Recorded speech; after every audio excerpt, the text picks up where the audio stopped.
Welcome back, everyone, to another episode of Susan Lopresti Wellness, Mind, Body, and Soul, the podcast where we explore the highs, the lows, and everything in between when it comes to a woman's life, her health, and all aspects of navigating the midlife landscape. I'm your host, Susan Lopresti, and today I'm super excited about my guest that I have. Her name is Rita Desnoyers Garcia. And I just want to tell you a little bit about Rita because I absolutely love what she's doing. And I wish she was around or I knew her 30 years ago when I was struggling with what she's helping women to do today. So Rita has been helping women reach their true potential for over 30 years. After a long career as a social worker in New York City, while raising her family, she had a spiritual transformation. She is now a spiritual teacher, speaker, life coach for stressed out professional moms, as well as a comedian, a musician, and the author of 3 books, Extraordinary Abundance, Outside of the Box Love Experiments, and the Self-Compassion Project, and the creator of the Forest Meditations. Rita, thank you so much for being here with me today. One of the first questions I want to ask you is tell me about your spiritual transformation. What was that all about? I just want to say first, thank you so much for this opportunity, Susan. I really enjoyed speaking with you in the past, and I'm excited to do this conversation today. So thank you for this opportunity to share. Thank you for coming. Oh, of course.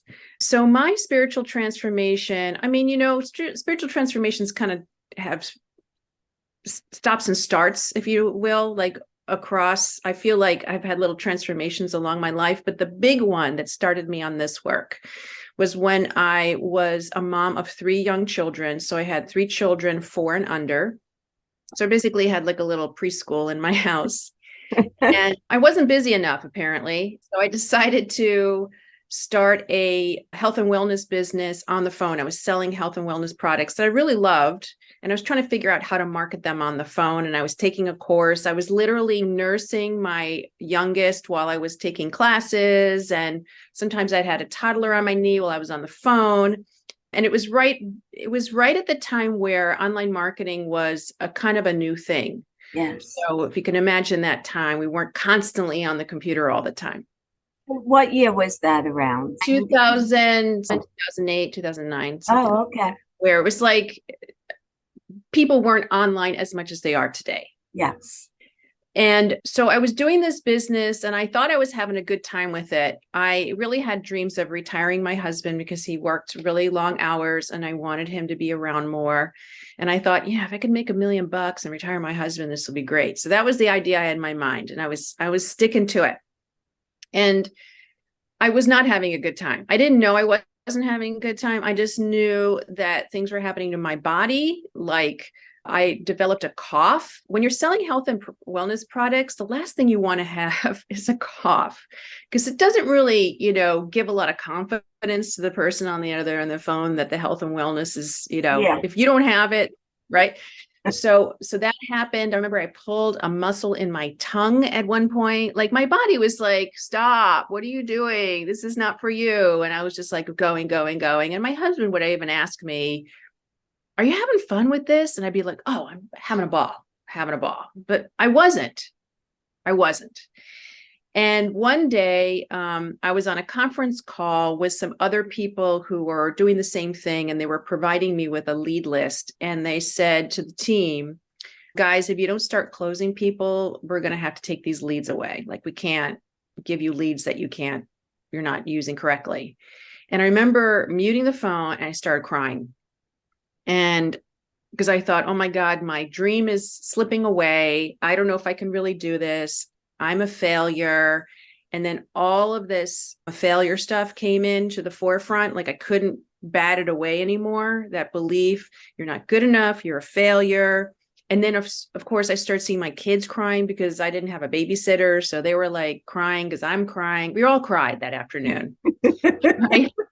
And I literally hit bottom. Like I was sitting on the floor crying, sobbing, feeling like a horrible, horrible person, right? And a failure. I think every woman has had those moments where they just feel like, right? Yeah. You're a failure. You're a screw up. I don't know if I can swear on this podcast, but go right ahead. Like it's a shit show and I fucked up, basically. Yeah. Right? And thank God that happened. That's all I have to say. I'm so grateful for that moment, even though it sucked and it felt horrible. What happened in that moment after I stopped crying was I realized I really needed help. And my help came in the form of a beautiful man named Chris Saris, who was a protege coach of this guy, Ray Dodd, who does all belief work. And he is a protege of Don Miguel Ruiz. I don't know if you know him. Yes. He wrote the Four Agreements. Yeah. So in that lineage. Oh. And the spiritual transformation really happened when I had my first phone call with him. It was sort of like a consultation phone call, right?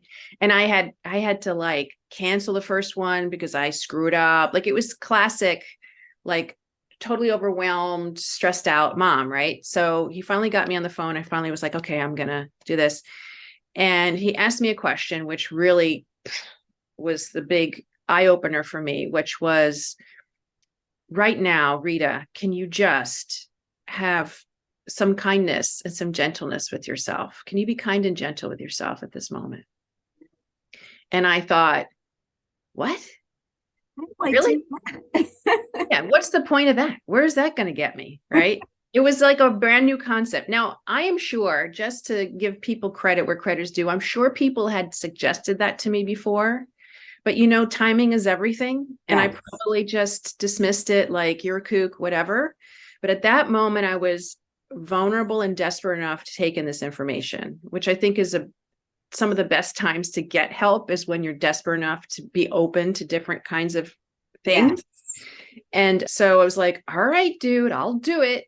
And I went into this space within myself where I was just giving myself kindness and gentleness.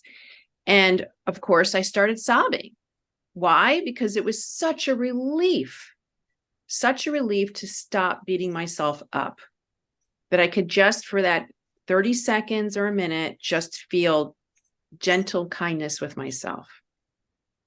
And that for me was a huge transformation. I was just like, this is important. Pay attention.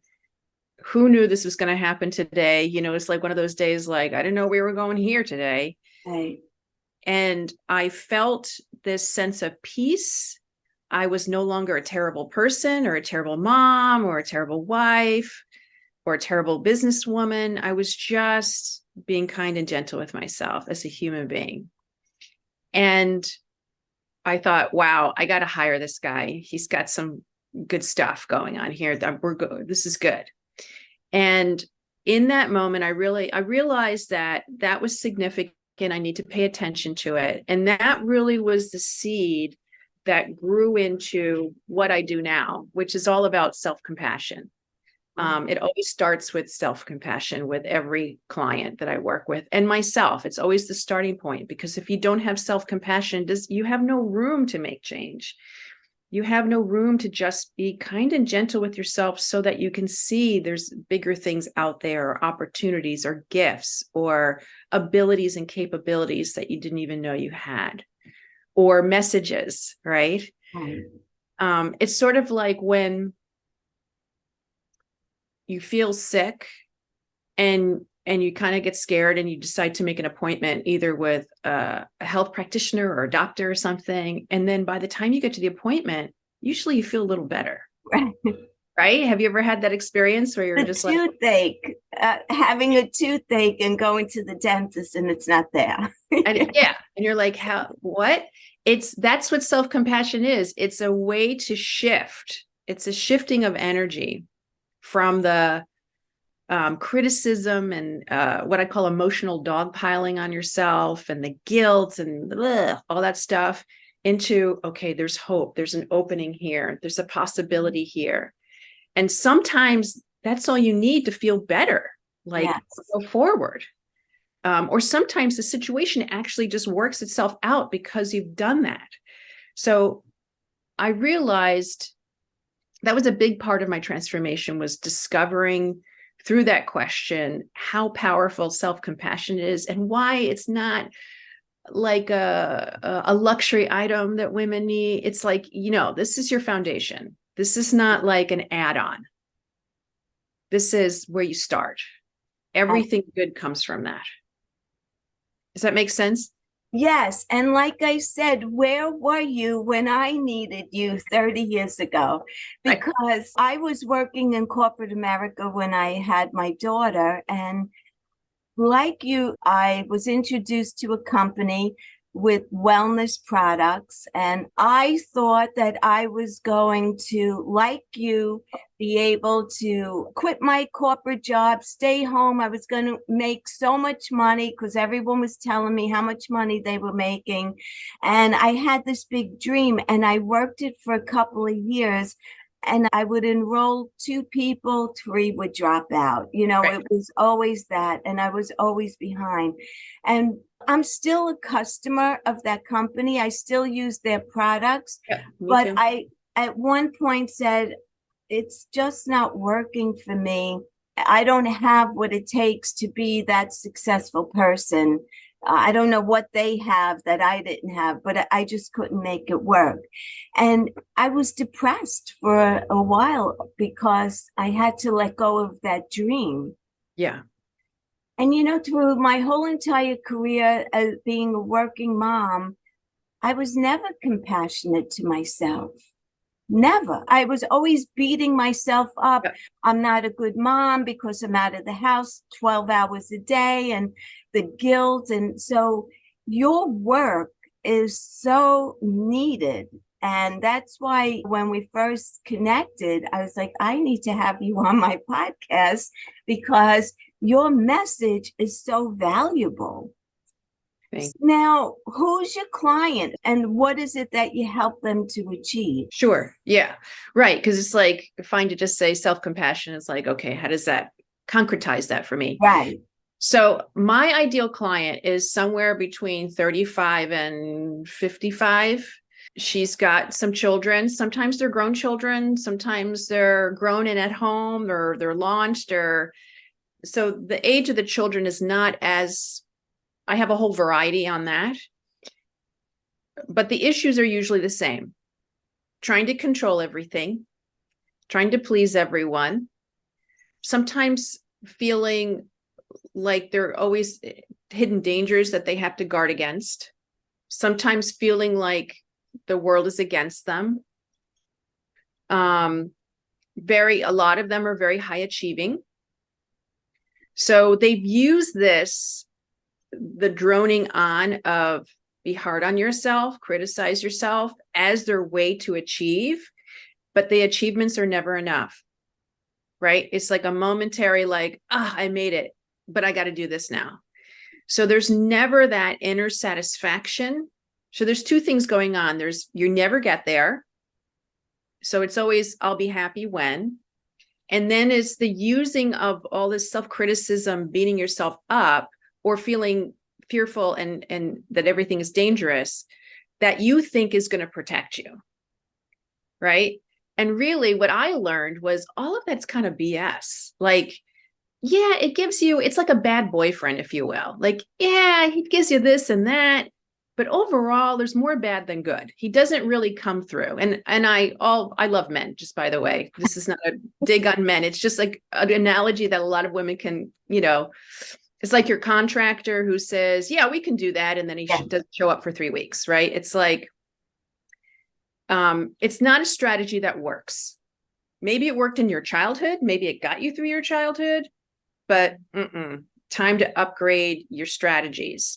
And that's when I bring in the self-compassion. Like, what if instead of like beating yourself up about being a terrible parent, you were actually having compassion for yourself and then saw what opportunities arise when you actually feel good about yourself and you love yourself? How would that affect your parenting?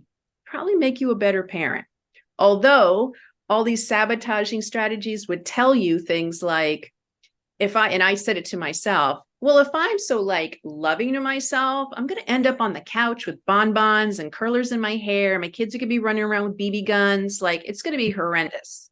Right. Yeah. My coach would challenge me and say, well, have you been loving to yourself lately? Do you really know that for a fact? Why don't you try it out? And he would challenge me, and then I would do it. And I go, oh my gosh, I'm not just sitting around watching Oprah eating bonbons all day. I'm actually having fun with my kids, or I'm actually appreciating them, or I'm actually having more compassion for them. And then I can connect with them better. I'm feeling better about myself. So I'm not looking for all the nitpicky stuff, right? Like a lot of the stuff, they say, don't sweat the small stuff, and it's all Yes. stuff. You start to see it is all small stuff, right? But all those saboteuring old strategies will tell you this is really important and you have to do something about it, and the world's going to end. And so you're always in that stressed, hyper state of Right. being. So I help, to answer your question, what I really help professional moms do is to calm their system so that they can see they can make better decisions. They have more capabilities than they thought, and they have more resources. Because that's another thing that happens when you are not very compassionate with yourself and you're super stressed out. You don't even realize you have resources. You think you're the only one, or your resources suck. What kind of resources? Like maybe there's a neighbor that could watch your kids for an hour. Some of the resources are going to cost money, some are not. Right. Or maybe there's a way you can reconfigure your schedule so that you're not doing the most stressful things when you're at your worst. That's an inner resource. The knowledge that you can actually create a schedule where your energy level and what you're doing are matched, so that you're not setting yourself up for frustration, right, or for over busyness. Or another resource is, how about, a friend or a mate or someone who owes you something can fix that, or reach that, or move that, or take your kids somewhere, right. or take that shift. A lot of stressed out women don't rely on other people because they've been burned. And Yeah. so they become like, it's just me against the world, versus I have all these resources at my availability, but I have to trust a little bit. And if you're a perfectionist, this is a big one, they may do it different than you, and that's okay. Right. I could only put myself in those shoes because I remember it so well. I was always so focused on everything that I couldn't do. I can't take my daughter to the park. I can't be there for events at school, and I had to pick and choose. And I never gave myself the opportunity to think about, well, what can I do? Because I was always so focused on everything that I wasn't able to do. Yes. And I focused on all of that. And it just always made me feel bad about myself, like I'm a terrible mom. And back in 1993, back then in corporate America, there weren't many working women that had children. A lot of women gave birth and said they were coming back to work, but they never did. Yep. So I didn't have a camaraderie of women at work that we could commiserate and talk and share stories and frustrations. Yeah. I was like an outcast because I was a working mom. And a lot of times, if I had to go to a school meeting, I would, let's say, go to work late, but I would walk into the auditorium to the meeting, and I was dressed as a corporate executive. And the moms there were like looking, oh, she's a working mom. I never was able to connect. Like there was this segregation. Yes. Almost, I don't know if they looked down on me or it was my perception of them because of my guilt, I guess. But I never had compassion for myself about any of it. Yeah. And if you're always in the negative, you can't possibly see the positive sides or what you can do. So Yes. that's why I feel like your work is so needed. It really is, because as I was continuing on my career and my daughter was getting older and less reliant on me, now there were women coming into the company who were working moms. And I saw how stressed out they were. And we could talk about it. And sometimes I'd say, yeah, it flies by. Like, you'll see it's going to get easier and things like that. But I never had anyone that was telling me that. I was like the pioneer I'm of, just going to say you're the pioneer. Yeah. Which yeah, is, kind of sucks for you, but you can turn it into the gift that you share with other moms, which is, yeah, I know, I was there. yes. I know what that's like.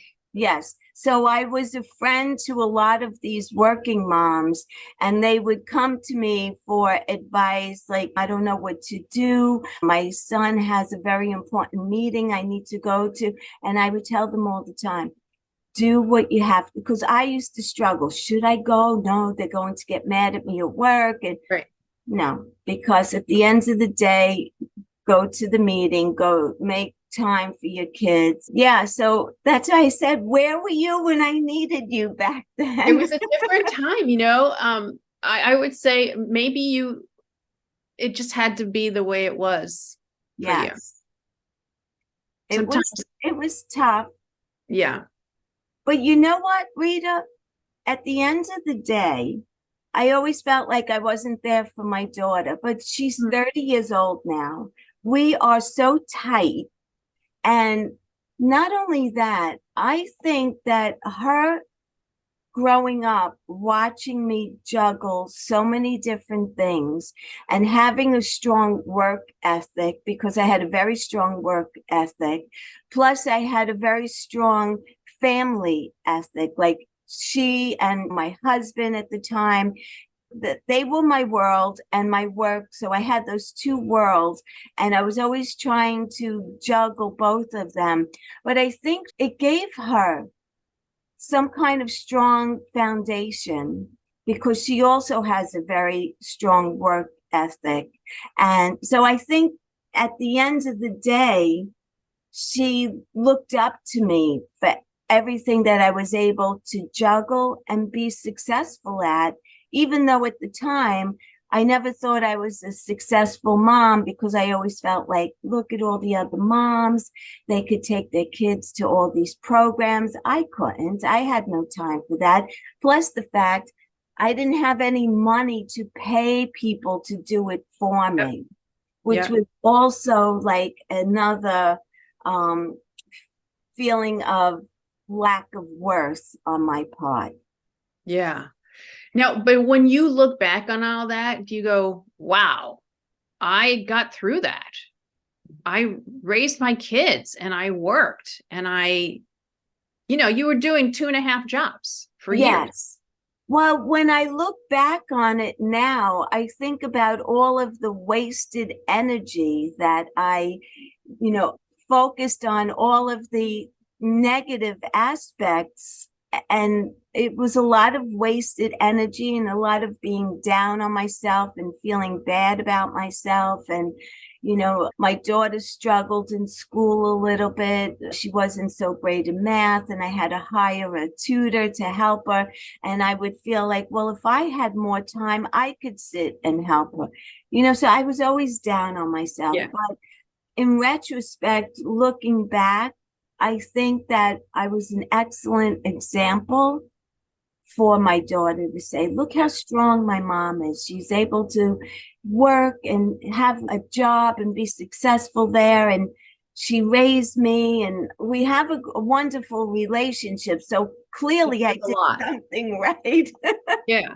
Yeah. I mean, so that's the harvest time, is to have that relationship and to be able to share those struggles and normalize that sometimes life is going to give you really hard choices and you do the best you can. And you have a PhD in in beating yourself up, right? So you can Yes. say, look, I'm an expert in that. It doesn't work very well.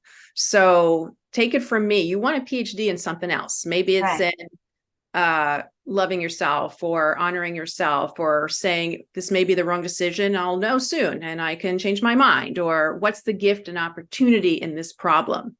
Right. But that's why I felt like when we met and you told me what you do, I was like, I really need to have you on this podcast because I'm sure there's women that are listening right now that are struggling with this exact thing because I don't think it changes. I worked there for 27 years and I worked with women who were juggling a career and had 3 children, and they were all in different stages of life. And I would sit back and say, I thought I had it rough. Look at them, because one is a lot easier than 3, right? Because Yeah, they all I have mean, 1 is a different, game changer. 3 is, yes, I definitely yeah, felt like it changed. The game went to the next level because you're not yes, doing man on man anymore. You're doing zone. Yeah, yeah. yeah. Because you have 3 kids and they all have different needs and Yep. different wants. And now you're juggling even more, plus trying to hold down a job and be a good wife on top of it, Yep. right? Can't Yep. forget about the husband. Yeah. Well, that's one of the reasons I do what I do, because there's so many spinning plates. And when you're feeling terrible about yourself, you're always worried about one plate falling, because then that would confirm your most fearful thought about yourself, which is that you're not enough, or you're not lovable, or you're not deserving, or you're a failure. So yeah, it's amazing what we do when we feel so poorly about ourselves. It's also amazing because as women, we're always the nurturers and we're always caring for someone. For example, my daughter, my mom now, because aging parents, right? So Yep. now you have your parents, you Sandwich need to take generation. care of Yep. them. And like I said, your spouse, and you leave no room in your Yep. life to take care of yourself and do the things that make you Yep. happy. What brings you joy? Oh, I don't have time for any of that. I have to come home. I have to help my children. I have to cook. I have to clean my house. You leave no time for yourself. And I think the message really is what they say when you're on an airplane. And if Yep. there's an Just gonna say emergency, that. Yep. take the oxygen for yourself first before you give it to Yes. your children. We don't follow that. And women need to start taking care of themselves first Yes. so that then they could take care of everyone else without resentment, because at times you start resenting the people that you're Of course. taking care of Of because course. they're depleting you of everything that you have and you have nothing left for yourself. So I And really feel like that's the important message here. absolutely. And guess what? That affects your health. It Yes. affects your capacity, your energy, your physical health. Diseases, your immunity is all affected by these emotions when they are constantly pumping, all those chemicals pumping through you all the time. Your body has to react to that. That's what it does. So yeah, it's not like I said before, it's not a luxury item. It's not an add-on. It's foundational. Yes. I'm glad you brought that up about health because I was always sick back then. Yep. I was always sick. I would get stomach viruses all the time. Yep. I would get the flu all the time, and I used to take the flu shot. Now I don't take the flu shot, and I never get the flu. Yep. I used to get vertigo a lot, migraine headaches as Yep. well, because the stress that I was under. Yep. Commuting into Manhattan on the Long Yep. Island Railroad, the train would break down. I was late for work. Now I'm worried. My boss is going to be mad. I'm coming Yep. in at 10 o'clock. The stress was unbelievable, and I was always sick. Yeah. Colds, sore throat, you Yeah. name it. Yeah, your immunity gets really affected by all those things. And I had a lot of the same, and I was at home working, but at home, and I got sick all the time. And guess what, Susan? It was not just stress. It was a belief. And the belief was the only way that I can take a rest is if I'm sick. Maybe I believed that subconsciously and didn't know it. I didn't realize it till I was with my coach, and I said, I kind of slipped out of my mouth like a Freudian slip. It was sort of like, well, at least I can get some rest. This is sometimes is the only way I can get rest. And he went, whoa, whoa, whoa, whoa, what? And I said, yeah, when I'm sick, it's legit. It's legit. You can get rest when you're sick. Right. And he said, Rita, do you realize what you're saying right now? What you're saying is, I have to get sick in order to rest. Do you think maybe you're getting sick a lot because you need to rest, but you've made this condition on yourself that it only happens when you're sick? And I was like, oh, I never thought of that before. Right. That was just reality. It's only legitimate when you're sick. He's like, you better start resting when you're not sick so that you don't have to become sick to rest. Wow. And it's probably like a subconscious. Yes, very subconscious. It came out of my mouth at that moment. Right. But it wasn't something like I said out loud all the time. Right. Or paid attention to. We really actually do say our beliefs all the time. Right. If you ever find yourself talking to someone else, I've noticed it, especially with other people. They would tell me a story and I'd be like, belief, belief, belief, belief. I wouldn't say that to them, but I'd be thinking, wow, they have some major beliefs about stuff, about how life works, who they are, who their relationships are, what that all means, how much money's possible, what's possible for them, the relationship with their kids. It's like on display when you see it. It's like when you start seeing it, you can't unsee it. And then you realize, I do that too. Yes. These are all just beliefs. They're not reality. Right. That's a big part also of the work I do is, let's look at these beliefs that you're holding on to and see if we can revise them, because they're not helping you right now. So you take on a client like that. What's one of the first things that you get them started on to start changing their beliefs? So one of the first things I do, like a discovery call, right? Where you're kind of assessing where they're at, what they want to work on, what's the most important for them to work on. So it's sometimes establishing what's the problem, why are you coming here? What do you want to resolve? And then we look at that, and usually sort of like an overarching treatment or prescription would be to start writing things down, like a journal, start getting them out and onto paper. Let's work at some sort of ritual that you can do for yourself so you can take care of yourself. Because a lot of the women that I work with never do anything for themselves. Just like you said, they never put that oxygen mask on. So we start doing little things that they can add, like little micro atomic habits, if you will, that James Clear book, Atomic Habits, just little habits they can do. And then we start chipping away at the problem. Like, what's the problem under the problem? Because usually it's not just, my kid won't clean up his room. It makes me angry. Like, all right, what's underneath that? Right? Because it's not the messy room. Right. Stuff underneath that. What it says about your kid respecting you, or what it says about your parenting, or what it says about how people will look at you, or whatever it is. We try to get to those core beliefs about ourselves pretty quickly. And I have like different ways of doing that are very simple. Just like keep asking, what's the meaning behind this? What's the meaning behind that? What's the meaning behind? You hit bottom at some point, and it's usually, I'm not enough. I'm a failure. I don't deserve this. I'm unlovable. I will be abandoned. Usually somewhere in that vicinity. And then I start just asking them to notice where they see that in their lives. Like, oh, that's more of I'm not enough. Oh, that's more of I'm not enough. So just noticing.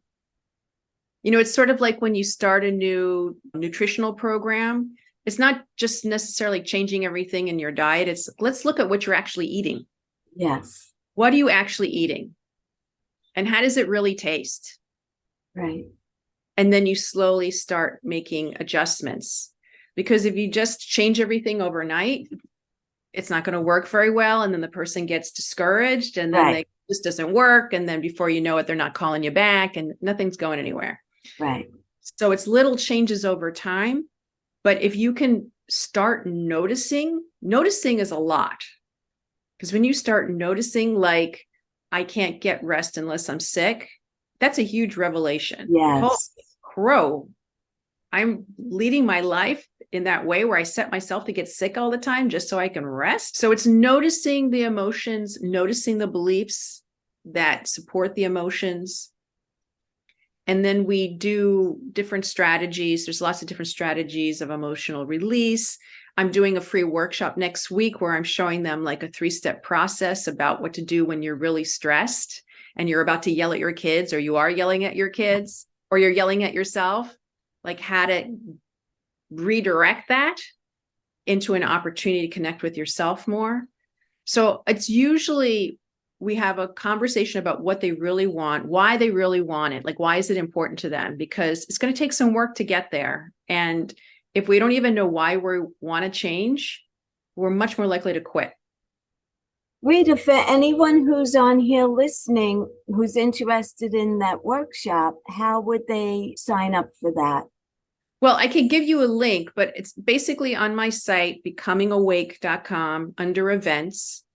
So if you hit events, it'll bring you down, and it's just called 3 Simple Steps for less yelling and more fun with your family. Okay. It's from 1 to 2 Eastern, just on Zoom like this. Right. And I'm going to go over these. We're going to do the exercise together, and then we come up with a way that you can integrate it into your life. And then, of course, I talk about other things they can do with me if they want to. Okay. But the main chunk is this process, which I've used from, pretty much the beginning of working with my coach. And it's kind of the fundamentals of my book, The Self-Compassion Project. So I found it helps so much because it gets you out of what the outside is doing and it makes you go internally. That's where you have your power. Right. You can't control the outside, but you can do a lot on the inside. Yes. Back then, I had no clue about any of this. And honestly, maybe I just didn't know where to look for help or even realize that there was help out there because I was always down. I was depressed. I always felt sad. I would walk to the train station in the morning, the tears were rolling down my eyes. I was sleep deprived. I was just down on myself from every which way. And I think that your work is just so important, and it really would make a woman's life so much easier to realize that there's a whole different way of viewing this whole entire process. Absolutely. And I had none of those tools at the time. You didn't. I remember there was a movie, I think it was in the 90s, Broadcast News. Remember that movie, Broadcast News, with Holly Hunter, John Hurt? There's this one scene. So she's a news producer, high-powered, high-achieving woman, news producer. And one of the scenes is every day she takes 10 minutes and she just sobs. She just sobs. And then she cleans herself up and she goes to work. And I'm like, what the heck is that? That you're in this situation that's so stressful, that you're so disconnected from yourself, that you give yourself like a little time. That's good, a little time to have your emotions, but that's it. Then you're cut off from all of it. And that's not how we work as human beings. No. But that was the 90s, right? The 80s and 90s. The 80s were the big, you had to be big, broad shoulders, right? It was when women were still trying to think, we're still in the mindset of, in order to be successful, I have to be like a man. Yes. And it was a man's world back then. Yes. And maybe that was the right attitude to have at that time. Maybe that's perfect. It got you through that.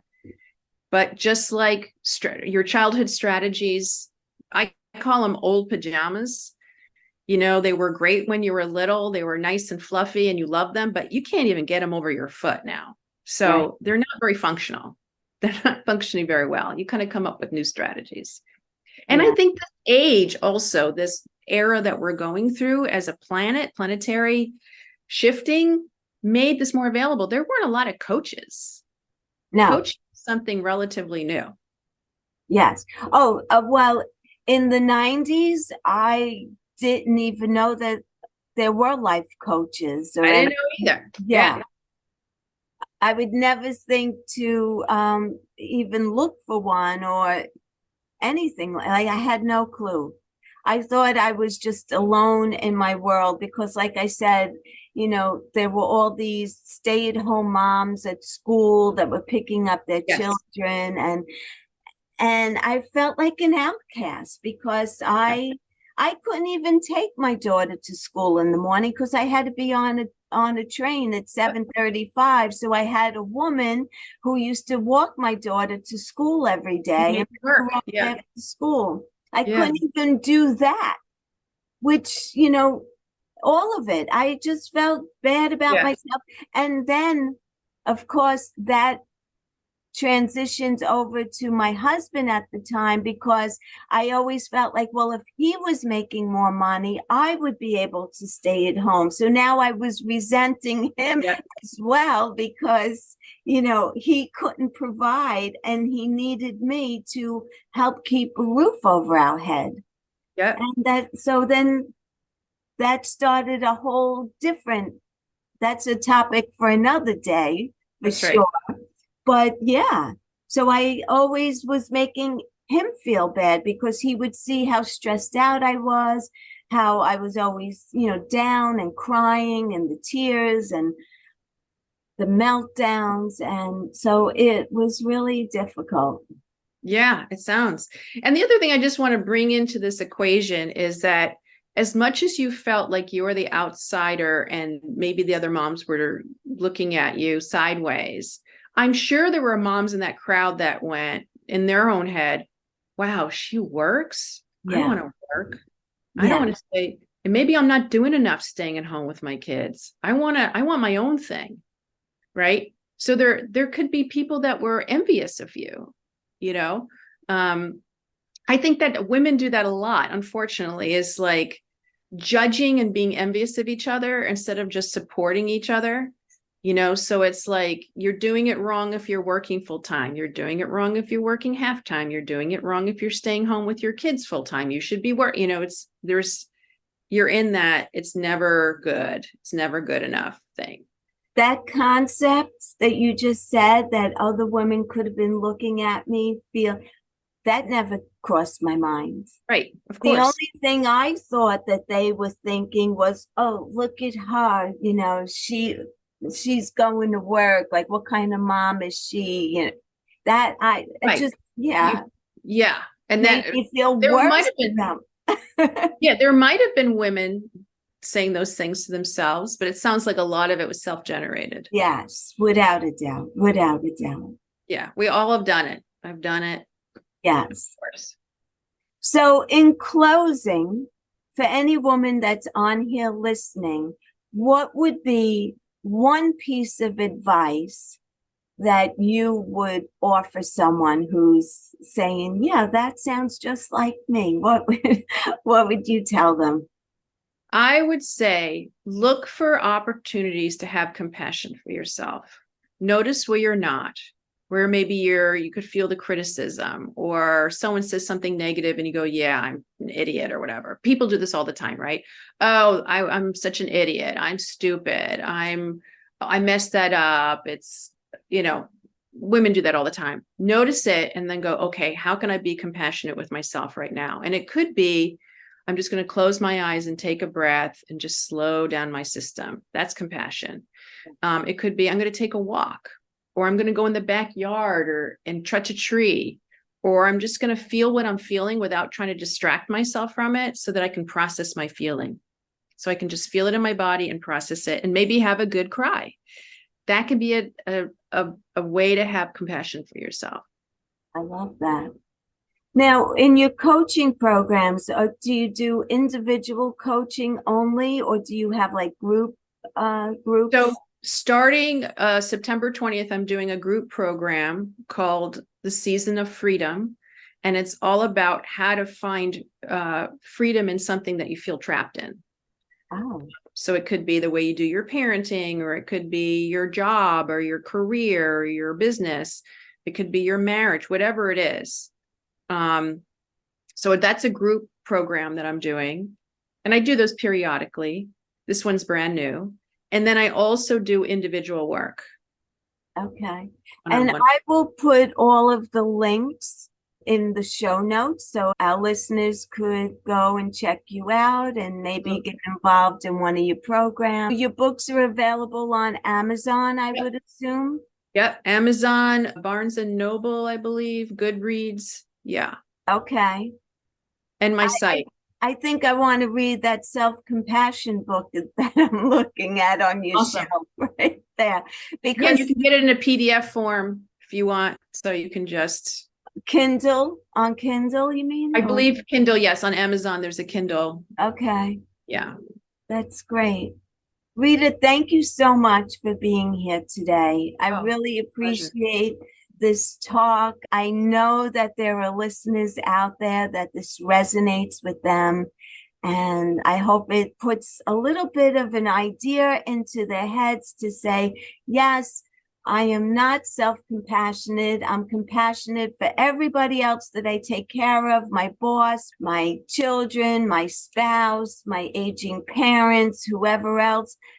I need to give a little bit of that to myself. And I believe first to yourself before you give it to anybody else. You agree? I agree. 100%. Great. Thank you, Rita. I Thank you, appreciate Susan. it. Okay. We'll talk soon.